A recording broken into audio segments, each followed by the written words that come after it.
Hi everyone, joining us today on BrandsTalk, a show to help you develop and grow your brand in a more authentic and sustainable way, locally and globally. Whether it is your personal brand or company brand, your product or service level brand. You learn from thought leaders from different parts of the world, from CEOs, business owners, managers, and experts who tell their brand stories and share their valuable firsthand insights. My name is Brigitte Bojkowszky. Everyone calls me Bridget. I am the founder and owner of BridgetBrands, a branding strategy boutique. I help my clients craft meaningful strategy that effectively elevate their brands to unleash their full potential and shine. So, together, we go deep and bring the brilliance out of you. So, let's get started and dive with me into the world of brands. I'm thrilled to have Maria Kauffman as my valued guest today. She's an inspiring women's leadership coach who helps women in STEM, aka science, technology, engineering, and math, and in male dominated industries progress through successful career advancements with empowerment programs whereby she guides her women clients through a proven framework for growth. With her podcast, The Everyday Heroine, she can even inspire more women to take the lead and show the world the truth about what women are capable of. I have known Maria for a while now, and I tell you, she has a knack for sharing perspectives in a way that inspires growth and helps others overcome challenging obstacles while moving problems towards resolution. So I want to welcome Maria Kauffman. Welcome to BrandsTalk. So nice to be here. Thanks for having me. I'm so thrilled. I'm very happy to have you as my guest today, Maria. And yeah, especially because you're coming from a male dominated industry, society, yeah, from this world, and you are being a role model for other women to stand up, to claim their power and own their voice. So yeah, and we have known each other for a while. We are kind of Yes. besties, and yeah, it's just yeah, you're very inspiring, and I'm glad we share that journey going forward for a while. Yeah, Maria, could you tell us a little bit about your background, about your journey that brought you right there where you are now? Yes, certainly. It has been a very interesting journey. I like to say I'm at the point right now that I'm starting my second half of life. It's almost like I've had two lives. So, my first half, I started the daughter of two very, very sweet parents, very, very simple and humble. And a small town in Pennsylvania. I had two older brothers and a younger sister. And we were not the most well off family, but my parents certainly provided for us, the best that they could. At a very young age, I kind of had a sense that maybe something was just a little bit different between, the way I was experiencing life and maybe the way others were. We were we were not well off enough for us. I would even say to be, I like to call it, we were too poor to be biased. So Mm, between myself and my older brothers, which we were all very close in age, I just didn't know any different. My parents just kind of treated us the same. Now, we did have a lot of traditional roles that we were brought up in. So by the time I was getting through my early years of school, I didn't have any real skill or talent that was allowing me to shine in my brilliance at an early age. The only thing that really stuck out was math, and it really stuck out. It was not glamorous whatsoever, definitely back in the day, to be the math whiz as a girl. And I recognize that piece, but it really was the only thing I had. And I wanted to provide a better life for a family that I eventually wanted, when I grew up. So I took that math skill and I ran with it the best that I could because it was the thing I had. And, by the time I went into 10th grade, I took a differential aptitude test and it tells me that I should be an engineer, which I had no idea even what that was. The more I researched it, the more it just seemed like the perfect fit for me. So I follow that path. I get into an engineering school. I'm graduating high school, and people say to me, oh, the typical questions: what are you majoring in and where are you going to college? And when I would tell them that I'm studying engineering, this was the first time I started to hear these comments that, oh, isn't that a man's world? I'd never even heard that before. So I thought that was a little interesting. I get to college, and there definitely were more men than women in class, but I was fortunate enough to find a sorority full of women engineers, accountants, computer science majors. So I really sloughed off those early comments about this whole idea of a man's world. I was like, wait a minute. I'm living with all these amazing women and I'm seeing the upperclassmen, get these great jobs and, company cars and expense accounts and good salaries. And I'm just like, man, life is getting good for me. So, of course, I follow that path. Now, I think that was a very, very crucial part for me to have that experience and to see that there were other women doing phenomenal in this engineering realm or in this, this man's world. Once I got into my career as an engineer, it was very few and far between where I saw other women. But I think somehow that was sealed into me that women really can do anything that they want. And I was bound and determined, to make this a success because naturally I was this problem solver and I wanted to travel. So travel was paid for by the company, and I was open to this amazing world of toys. And it seemed like toys to be exposed to some of the problem solving that I had as an engineer. So that took me down the career of being an engineer. And of course, I had all kinds of obstacles that I ran into. We could probably talk forever on that. But what really happened for me was this also knowing that something was missing. Mhm. And right from the start of my engineering career, I also dabbled in what I'll call leadership growth.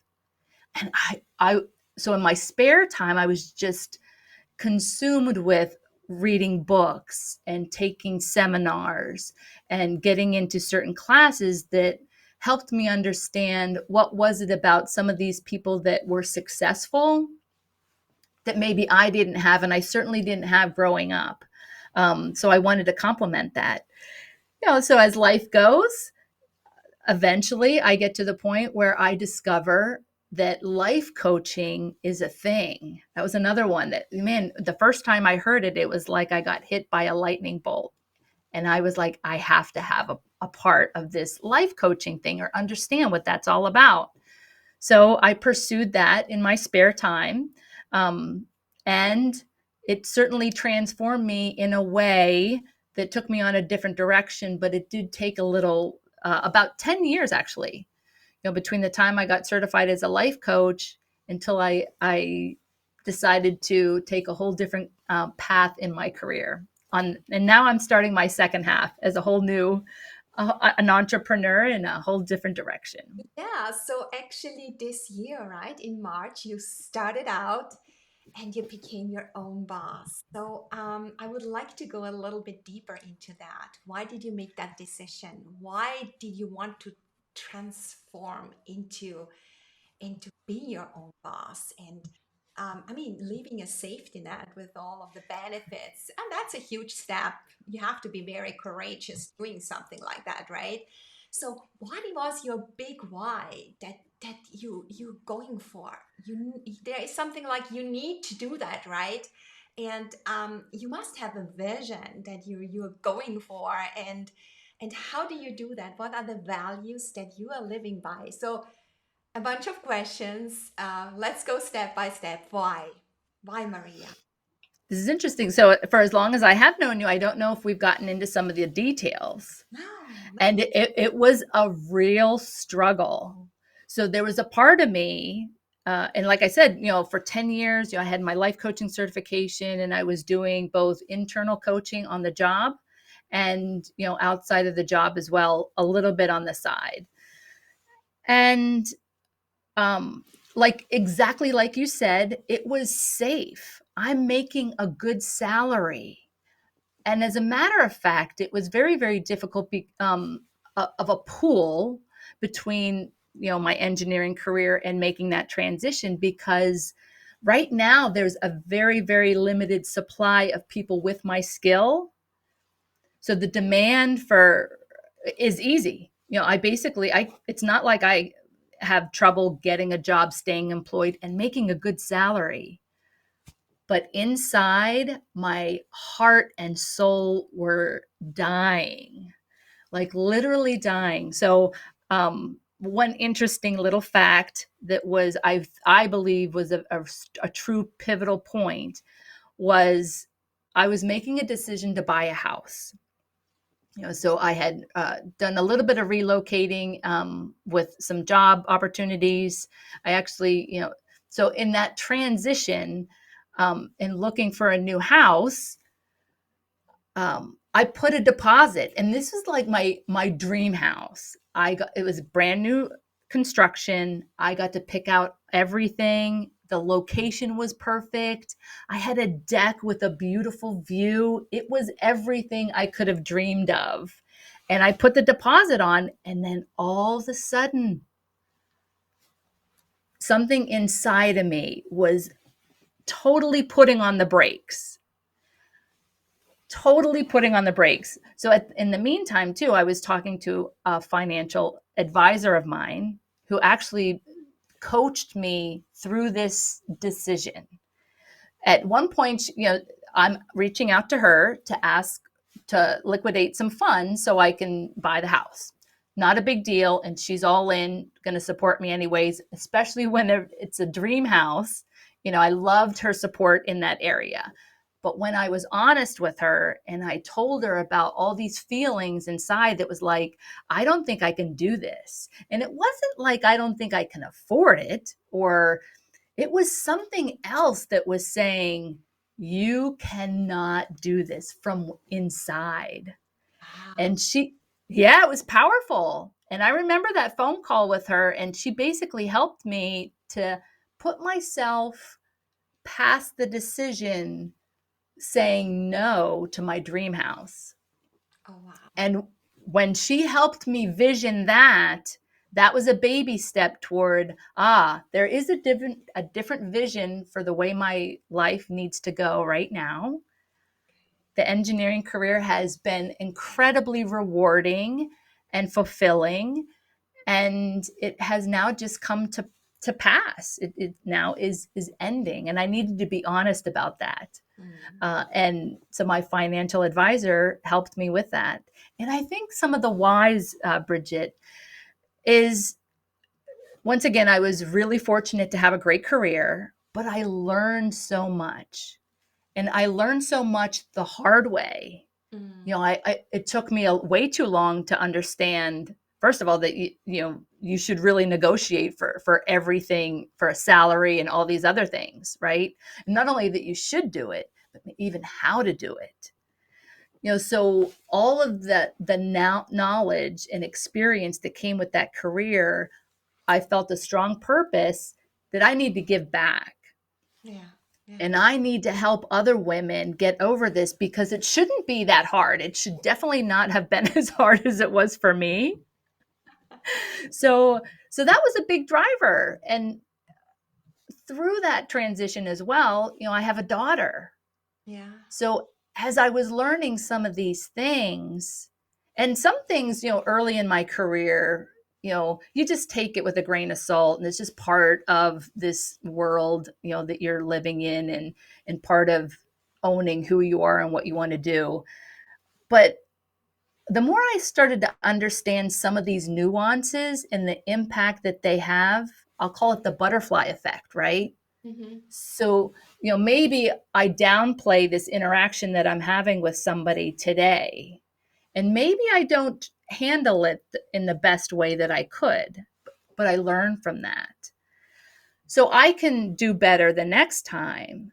But having a daughter and seeing what kind of legacy I'm leaving for other women and for the world started to play a bigger picture. Mm. So my values got to the point where the most important value to me was really to make a contribution and an impact toward justice.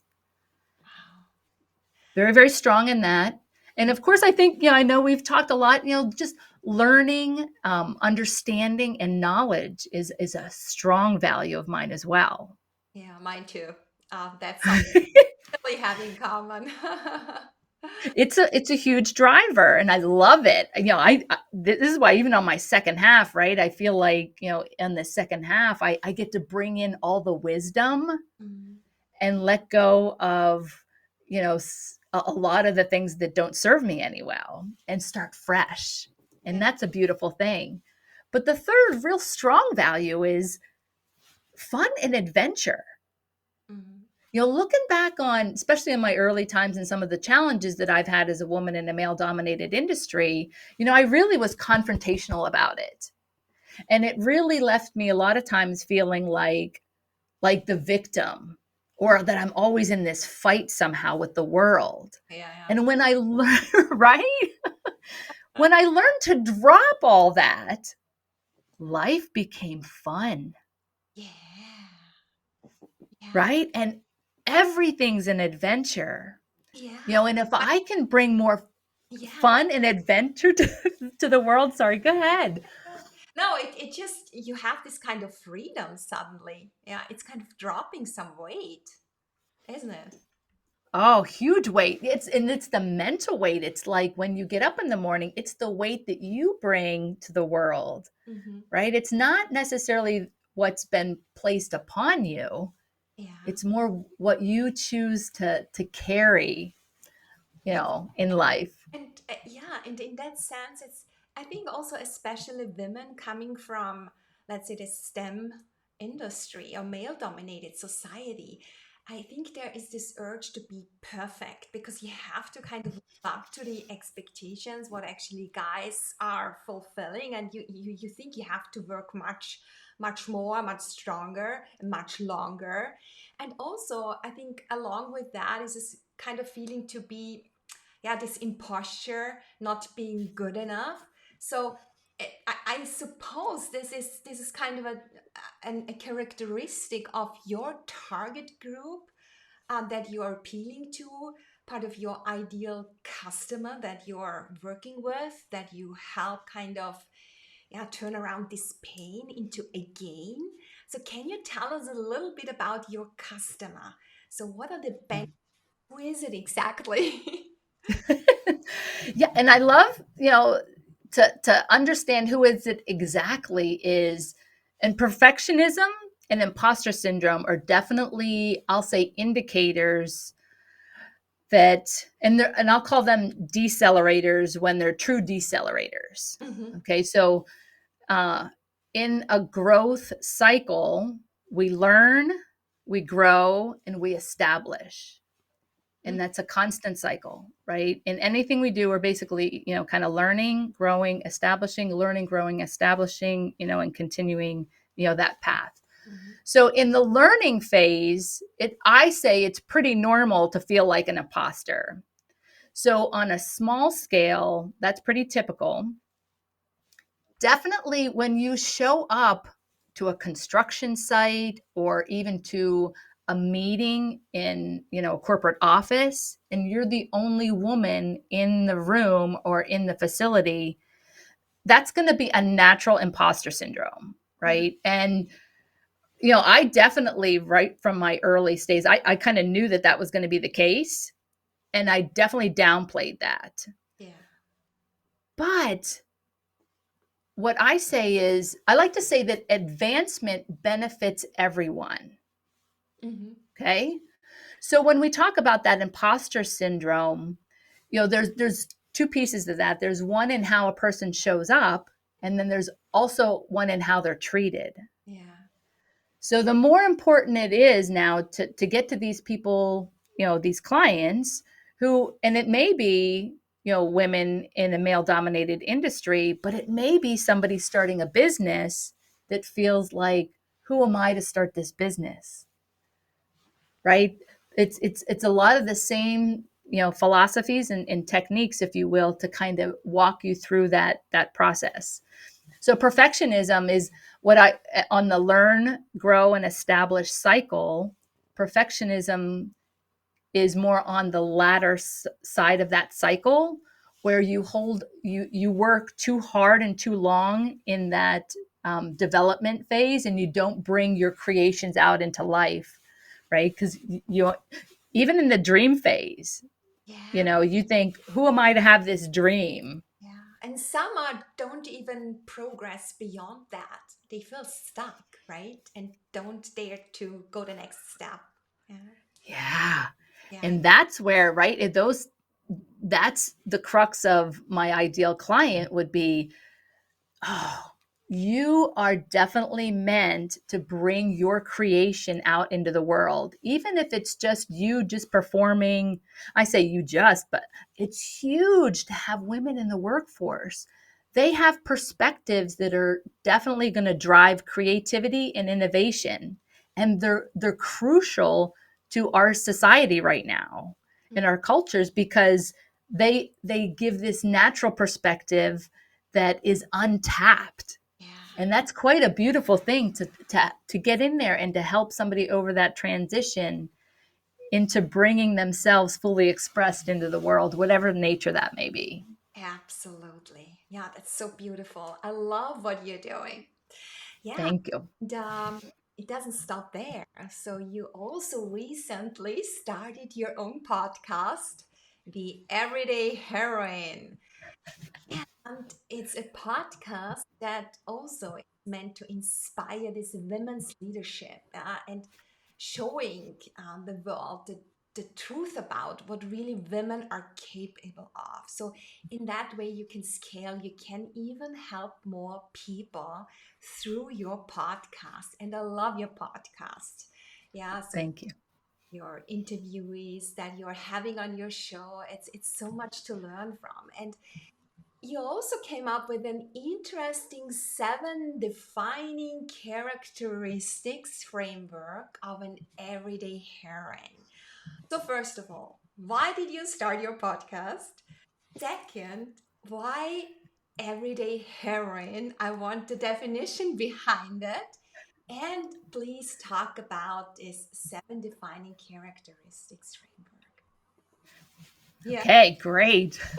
We'll start with the title. So I have always been a fan of a superhero movie.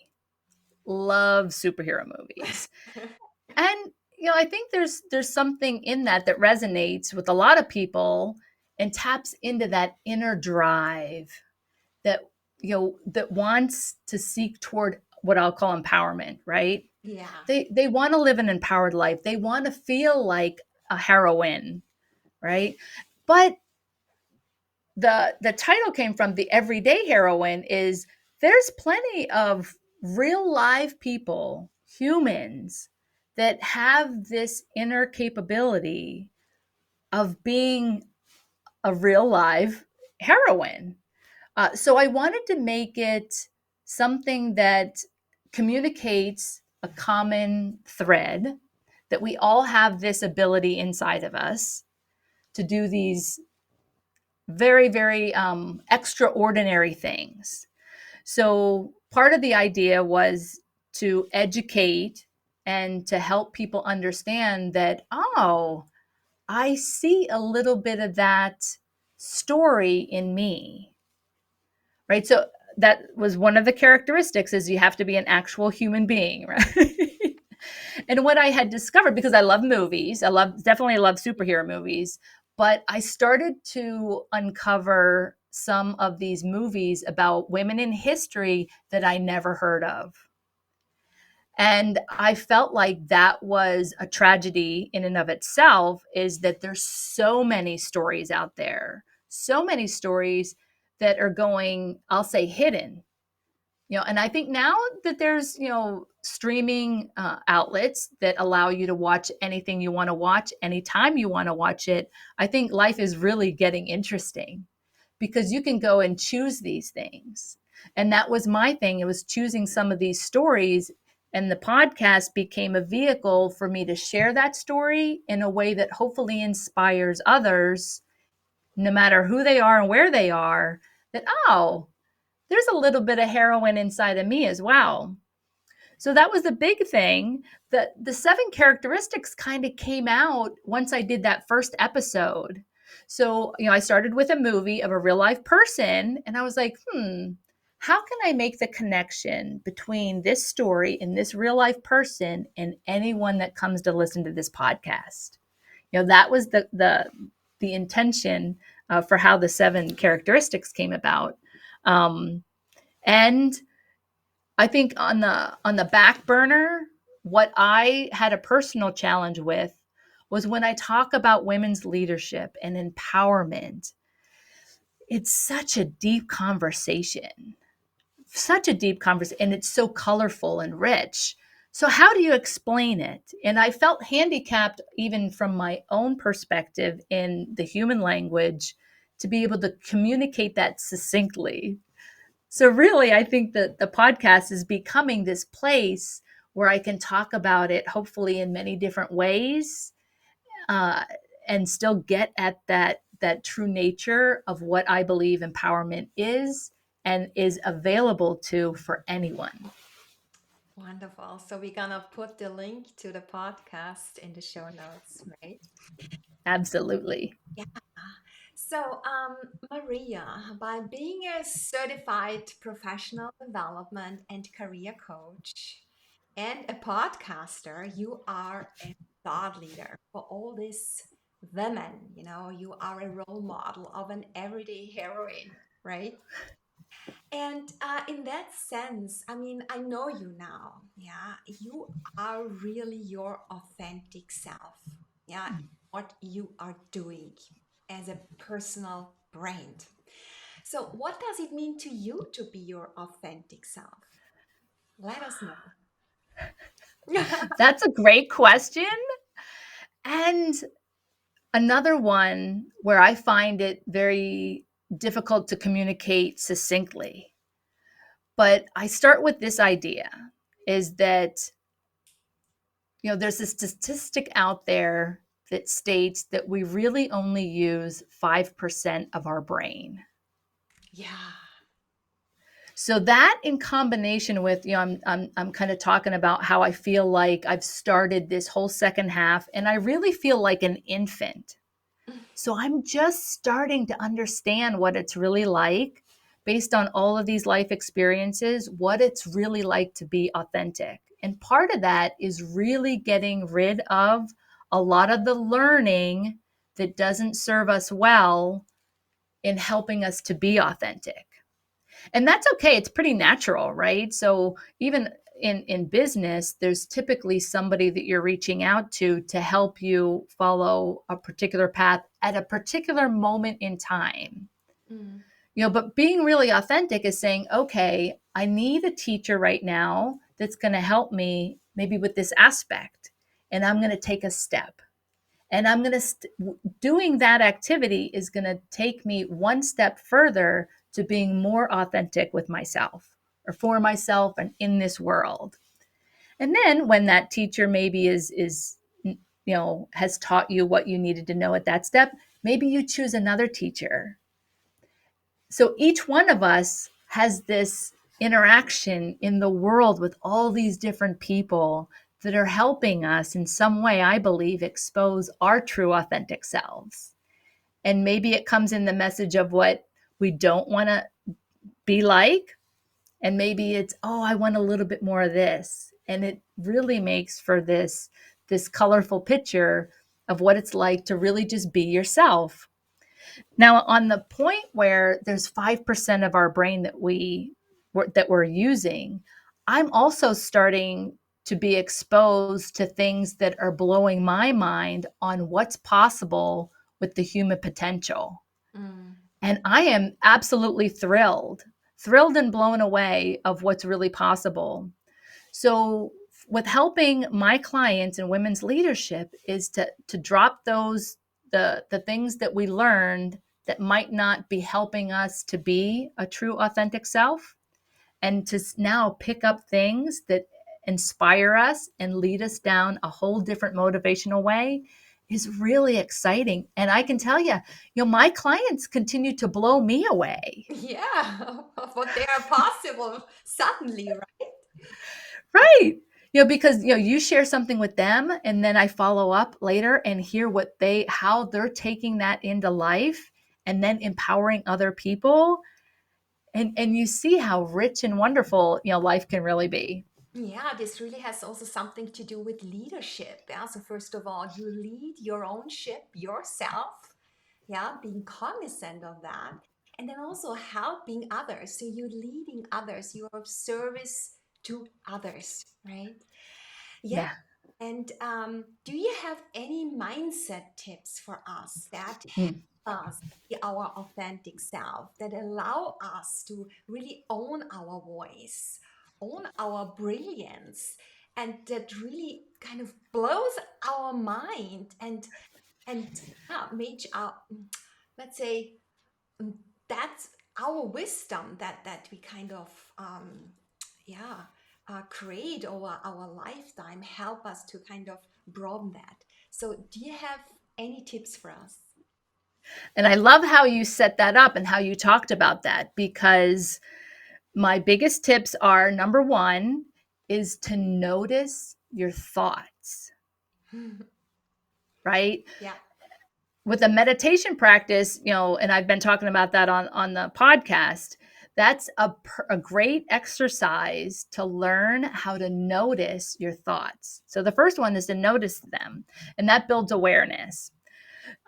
So from there, when you notice them, you can choose whether you want to listen to them or not, Yeah. and what direction do you want to take from just noticing those thoughts, right? So if it's a positive thought, or if we want to label it as a positive thought and we believe that this is taking us in a good direction and it's where our authentic self wants to take us, then follow it. But at that moment where you notice the thought and question, is this really serving where I want to take my authentic self? You have the choice to say no Yeah. and to choose a different thought, Yeah. We right? have the choice to choose. Yeah. We have the choice to choose. That's so powerful. And it sounds simple, but really it gets back to that tip is to put into a practice where you can build awareness so that you can just notice the thoughts. Mm, mm. Yeah. Beautiful. Any other tips you want to share with us concerning our, yeah, building a true being, or Mm. let's say resting or living our true authentic self? Ah, yes. So I feel like I have been truly gifted with intuition, very, very strong intuition. And that has nothing to do with this brain and those thoughts. It's a whole different place to get knowledge. And along that line, a recommendation a long time ago, which was very, very impactful for my change, was having an intuition journal. So over time, you just kind of start to learn, oh, is this my intuition or is this my monkey brain? Yeah, yeah. Right? Who's driving the train right now and where's that information coming from? So and journaling sometimes is helpful because you might have an intuition maybe far in advance of something happening, but you might forget about it, or that sensation of where that information comes from is something to be tickled apart and teased and understood over time. So that was a very, very powerful exercise for me, is to tap into that intuition.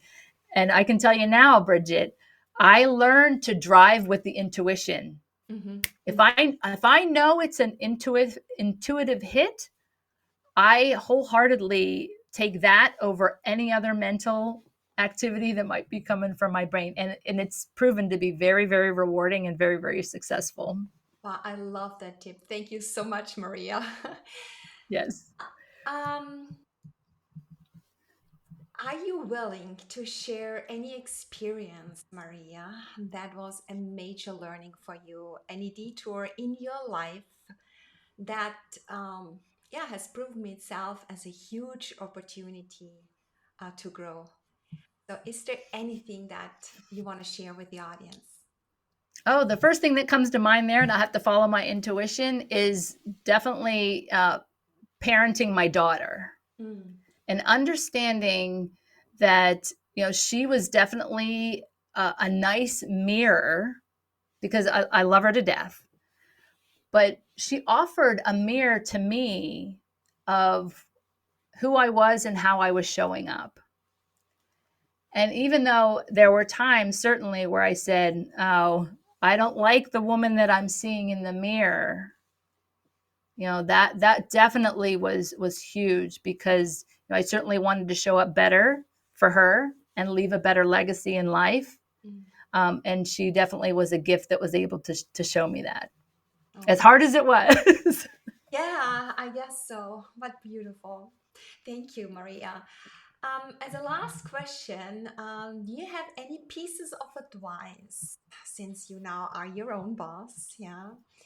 So, advice for corporates who want to shift to solopreneurship, who want to transition, yeah, want to become their own boss and start their own brand, build their own personal brand. Is there any advice you would like to share? Sure. And this may not be also a story that you and I have talked about, but over the 10 years where I was thinking and trying to start the business, I did have a moment in time where I just told myself, it's not going to work, give it all up. And I did. I started that whole process to give it up. It called me back. And the thing that got me so excited and helped me accelerate over the difficult times that came right after that was a branding class. Oh, wow. Yes. Yes. Yes. I coming from the engineering realm, Yeah. I'm mostly in my logical brain, and I had no idea how important branding is and what it was even really all about. And actually, and at first, I don't think I even knew I was in a branding class at first until I came out the other side. And I was like, "Oh, that's branding." But it was fun and Mm, it was powerful. mm. And I basically what brought me back in Okay. and gave me enough acceleration to say, you know what, I can do this. Everything that I created myself through that class is important And that's, and unique. yeah. I mean, there is so much to branding. It's not just a logo or a tagline or something. Yeah, there is, it goes very deep. Yeah. Yes. Starts with having a vision and your mission and why are you here for, and then it goes into all of the other steps. I'm so glad it brought you back. Me too. Yeah. Good. Finally, I would like to do a quick word wrap with you, Maria. I do that with everyone, and I would like to have quick and short answers to any Okay. of the terms I'm now um, saying. So, heroine. Unstoppable. Oh, cool. Mindset. Use it wisely. It's the most powerful tool in your tool chest. Okay. Woman. Humanity's salvation. Wow, that's strong. Empowering. The result of being your authentic self. Great. And last but not least, brains. So it's personality expressed in a picture form. Okay, that's beautiful. Good. Love that. So, Maria, where do listeners find you? Awesome. So, in the show notes, we'll share a link. I have a free offer for the 3 essential strategies empowered women use for success. And for those that are called to have a powerful coaching relationship, there's a consult call that they can schedule and get right on my calendar. And you can also find me at mariakaufman.com. Great. Maria, thank you so much for being my guest today on BrandsTalk. It was a pleasure. You are a delight, and thank you for sharing all the ideas about how to help women advance their careers. And thank you for doing that and putting your life into that so that others also become an everyday heroine who shine. Thank you so much. And thank you, Bridget. Thank you for all you do. And thank you for having me on the show. Thank you. Yeah, and thanks to all for joining Brains Talk today. Yeah, it's great to be in conversation, and I always welcome your precious feedback. Please leave your comments or drop me an email. You can also listen to this show as a podcast on your go. Just follow Brains Talk on your favorite platform. And if you're interested in learning more about my services, head over to my website, BridgetBrands.com. Or if you're curious about my personal branding course that is coming up soon, click on the link in the comments below. I hope you will join me again when we dive into the world of brands, life, or by having me in your earbuds walking the talk. Bye for now. Let's shine. You deserve it. Thank you.